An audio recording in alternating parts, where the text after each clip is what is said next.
The desktop was stark, empty save for two folders. One was labeled Falcon Holdings. My breath hitched. That was the name of the fund that had swallowed our money. With trembling hands, I opened it.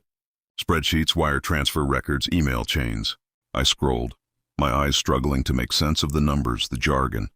Then I saw it, a series of transfers, not into Falcon, but out of it. Moving to an offshore account, an account listed under the name R.Z. Carter, Robert's first initial. Our son's middle name, Zachary. The room tilted. This wasn't a record of loss. It was a blueprint. The second folder was called Custody. Inside, I found drafts of letters from a private investigator, reports on my son's finances, his business troubles, transcripts of recorded conversations, my son and his wife, discussing their strategy. We have to move before Mom recovers financially and gets a lawyer. My son's voice said, cold and clear from the speakers, the loss is the perfect pretext. She'll be too guilty to fight.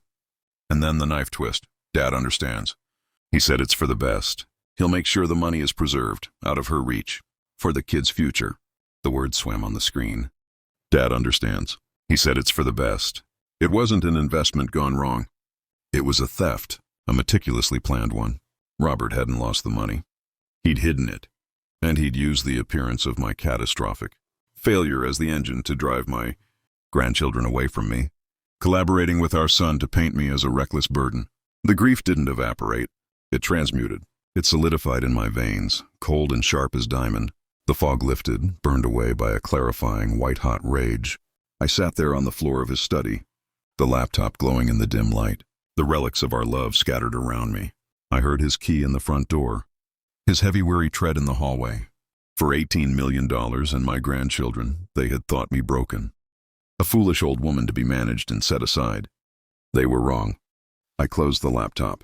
I placed it back in the safe exactly as I found it. I smoothed my dress, wiped the tears I hadn't realized I'd shed from my cheeks, and walked out to meet my husband.